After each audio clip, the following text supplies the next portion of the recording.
Hey everybody, how's it going? It's Noah here, and welcome back to another Destiny video. So, the Destiny 2 gameplay reveal finally happened, and we got so much information in it. There's just so many details, so much gameplay just floating all around. It is great. But in this video, I want to talk about some of the skills and abilities for the new subclasses from Destiny 2. More specifically, the Dawnblade, the Striker, and the Gunslinger. So without wasting any more time, let's get right to it. Alright, so let's begin with the exciting new super, the Dawnblade. First of all, we have the super, Daybreak.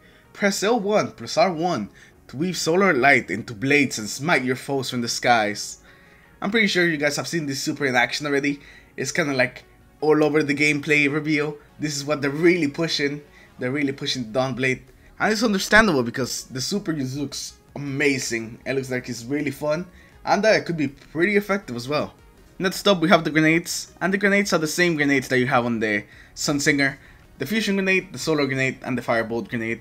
And they're pretty much the same, they didn't really change much, except that I've been hearing that the fusion grenade is no longer a one hit in the Crucible, which is really good news because going against fusion grenades was just not an enjoyable experience. So I'm really happy that Bungie did that. Next up, moving on to the jumps are still pretty much the same. You have control glide, balance glide, and focus burst. So you have your standard warlock jumps, nothing special there. But this next thing though is very exciting. Right now it's just simply known as the third skill. You will have your melee, your grenade, and this skill. And you activate this by pressing and holding circle. The first version of the skill is the healing rift. Conjure a well of light that constantly heals those inside of it. So you basically just make a healing circle that will heal you over time, which is pretty nice if you're taking a lot of damage. Healing rift may actually be pretty useful. And the second version of this skill is the Empowering Rift. Conjure a well of light that increases the attack power of those inside of it. So this is kind of like Weapons of Light, but without the whole bow part. You just kind of put it on the ground and it will increase your weapon damage. I can already see this one definitely coming into play in raids or strikes or just some of the high level activities.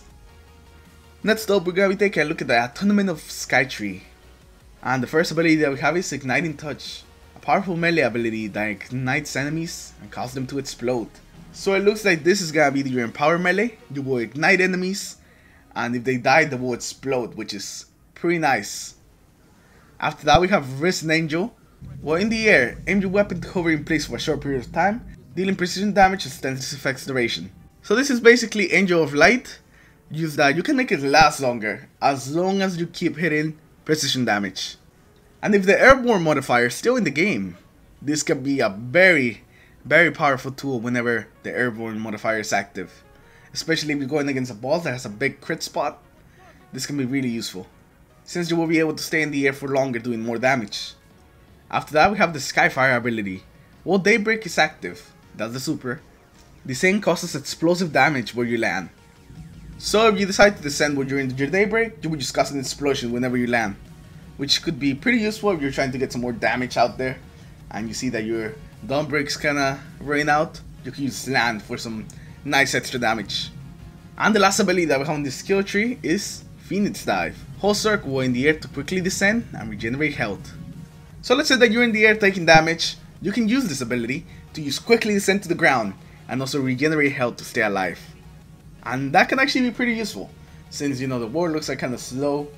Whenever you go up with the warlock, you kind of hover down slowly. So this is a much quicker way to getting down, and you also have the added effect of regenerating health. Alright, so now let's move on to the last tree, and this is just for now known as the unnamed tree. The first ability that we have is Firestarter, a powerful melee ability that damages enemies, while also increasing your movement and reload speed. So it seems like this might be an improvement to your charge melee, giving you some increased movement and some reload speed, which is really nice. But it could be a different version of your charge melee. You could have a choice between Igniting Touch or Firestarter, but I think Firestarter is more of an improvement to Igniting Touch than a whole another melee ability or charge melee ability. After that, we have Wildfire.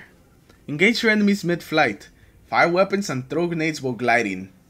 And this was actually the ability that kinda throws me off, that says I can fire the weapons and grenades while gliding. But I would imagine that you could kind of do that already, so this is probably referring to something that you just don't know. So if you guys do know what's the purpose of Wildfire, just let me know in the comments below. After that we have Blazing Dash. First circle will midair to dodge. Yes, the Warlocks have joined the Titans and the Hunters in dodging. They're going to be doing their dodges mid-air just like the Titans with the Twilight Garrison.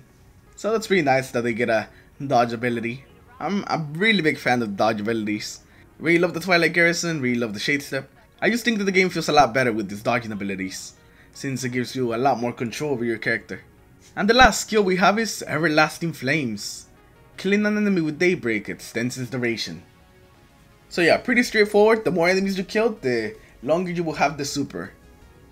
This is pretty similar to that Blade Dancer one that is really escaping my mind right now. But I know there's a Blade Dancer move that also lets you keep your Blade Dancer as long as you keep killing enemies. So that's kind of like that.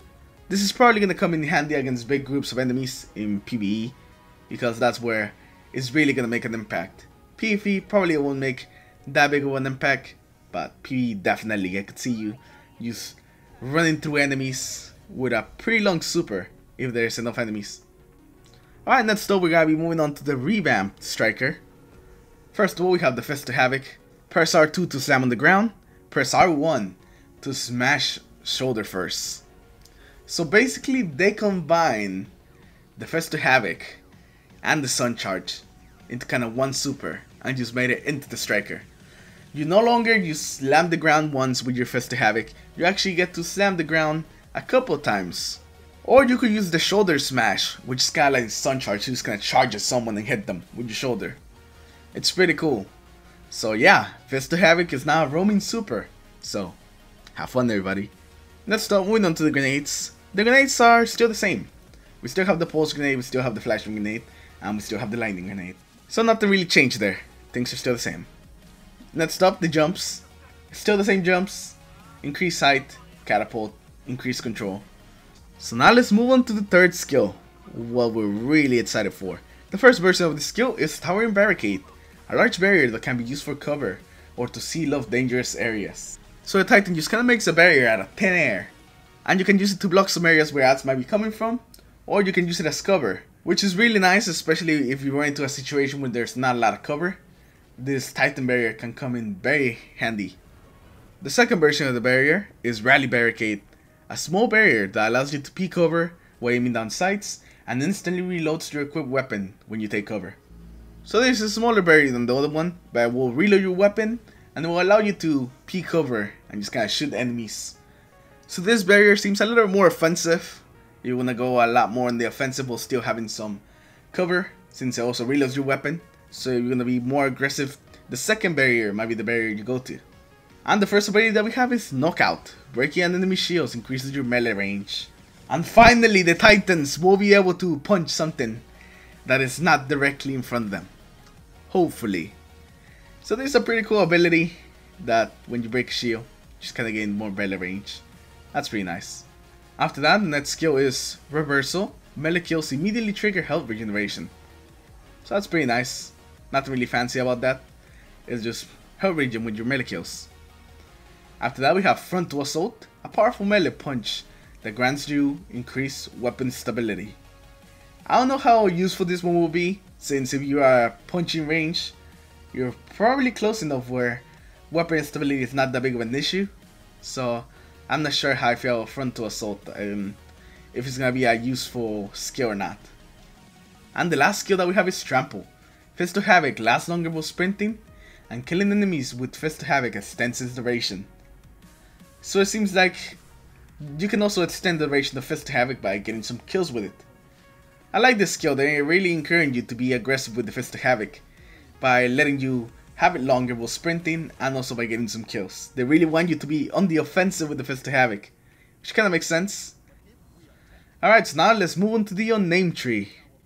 First of all, we have Shoulder Charge. After sprinting for a short time, press R1 to slam shoulder. So yeah, Shoulder Charge is returning. I really like Shoulder Charge, so that's a welcome addition. After that we have Aftermath. Fist of Havoc disorients enemies and leaves a damage dealing feel in its wake. So yeah, it looks pretty similar to the current Aftermath that we have, except that this time it doesn't just do damage, but also disorients enemies. After that we have Magnitude. increase the duration of pulse and lightning grenades, and aftermath. So this is just pretty similar to the magnet we have now. So another unchanged ability, you stay the same, nothing really special there. And the last ability that we have is Aerial Strike. Fist to Havoc deals more damage the longer it's in the air. So the longer you stay in the air, the more damage you're gonna do once you eventually land. And that could definitely be a pretty interesting concept. It's gonna be interesting how that works, Aerial Strike. Alright, so now let's move on to the Gunslinger, the Revamp Gunslinger. The base super is really unchanged. The golden gun uses some flaming pistol that disintegrates enemies. Pretty normal. The grenades are also the same, you still have the trip mine, the incendiary grenade, and the swarm grenade. The jumps are also still the same. High jump, strafe jump, triple jump. High jump makes you jump higher, strafe jump gives you better directional control. Alright, so now let's move on to the third ability. And the Hunter's third ability is actually a dodge, similar to Shade Step. The first version of this dodge is Gambler's Dodge. Dodging near enemies regenerates melee energy. Nothing really special there. The second one though, Marksman Dodge, is the one that really has me excited though. Automatically reload your equipped weapon when dodging. Yes, we are all now McCree. We can use dodge out of the way and our weapon will be ready to fire again. And I can actually see this being really useful, especially weapons that may have a slow reload speed. So this ability has a lot of potential, especially in the Crucible. You may shoot at somebody and instead of reloading you use dodge out of the way and you start firing again. This is going to be great for the Crucible. The thing that I'm wondering though is what's going to be the cooldown on this ability. Because an ability this powerful must have a kind of a longer cooldown. At least I hope it will have a kind of longer cooldown. So yeah, definitely Marksman Dodge looks like an ability that I would use a lot. Alright, so now let's move on to the next skill tree, the Way of the Outlaw. The first skill that we have here is Bombs for Bullseyes. Precision hits generate grenade energy. So yeah, the more precision hits you hit, the more grenade energy you're gonna get back. And I really like this. I think this is gonna be pretty powerful for PvE, and it's basically gonna allow you to have a lot of grenades. Next up is Chain of Woo. Precision kills increase reload speed for you and nearby allies. So it's pretty similar to the current Chain of Woo, just that this time you actually give it to your allies. Which is good because I think that might be the only thing that the Gunslinger has that actually affects allies. The Striker has the Barricade, the Dawnblade has the Rifts that empower your allies, and then for our third ability, we just have a dodge for ourselves. Them selfish hunters, huh? So yeah, it's nice to see that you will actually affect your allies with Chain of Woo. The next skill that we have is Sit Shooter. Golden Gun can be fired quickly up to 6 times, but has a shorter duration. So I think this perk Sit Shooter is actually aim at PvE. Being able to fire 6 times, it's kind of easy when you're firing at a boss or a big group of enemies in front of you. In PvP it probably won't be as useful because of the shorter duration. You will probably have to have like all 6 enemies right in front of you to actually take advantage of this. So think of the Sit Shooter perk kind of like a built-in Celestial Nighthawk now. How we use the Celestial Nighthawk now for PvE activities, where it's just to do some big damage to bosses. I think this is what this is going for. Especially with you being able to fire the Golden Gun 6 times, which is actually the amount of damage the Celestial Nighthawk does. 6 times the damage of a normal Golden Gun. So I think that's what they were going for. Now moving on to the next skill, we have Explosive Knife. Throw a knife at enemies that explode shortly after impact, when melee energy is full. So yeah, you have a throwing knife that explodes. That's pretty cool. I wonder if this will be able to be a one-shot kill in the Crucible. Because I remember when throwing knives were actually one-shot kills with the burn in the original Destiny. But then Bungie decided to nerf them so they wouldn't be able to do that anymore. So I wonder how much damage the Explosive Knife is actually going to do in the Crucible. Now moving on to the last tree, the Unnamed tree. Let's start with the first skill, which is Line Them Up. Precision hits with Golden Gun increases damage and extends its duration. So yeah, you can now hit precision hits with Golden Gun, and you will increase its damage and extend its duration. Another ability that will let you keep your super for longer. It seems that we're seeing a pattern now, with you being able to increase the duration of all the supers just by getting kills, by doing different things to get kills.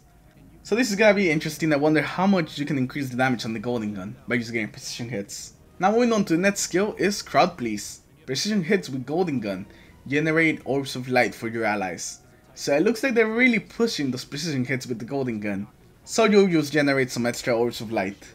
The next skill is Gunslinger Strands. Enter a trance with each precision kill, reducing the cooldown of your golden gun.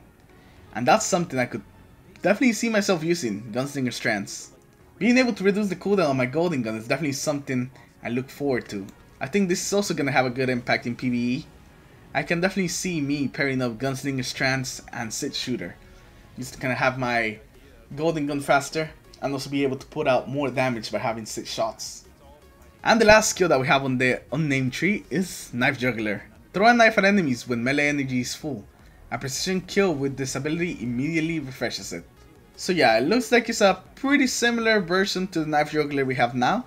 So yeah, those are the skill trees for the Dawnblade, the Striker, and the Gunslinger. There's definitely some really cool new abilities here, as well as some old abilities returning. And I really like what they're doing with the subclasses. Seems that they're taking an area and just kind of focusing on that area. Like the Gunslinger now with speed. The Gunslinger now just seems that it's all about speed. Especially with the Sit Shooter and the Dodge. They just want you to be a very effective and fast character. But anyways guys, let me know in the comments what is your favorite ability from these 3 subclasses. For me, that Sit Shooter looks like it's gonna be pretty fun for PvE. But I also like the Aerial Strike for the Titan, where you get more damage the longer you stay in the air with your Fist of Havoc. I think that's also pretty interesting. As always, I hope you guys have enjoyed the video. Leave a like if you did, dislike if you didn't, subscribe to the channel if you guys haven't already, and I'll see you all in the next video. Take care everyone.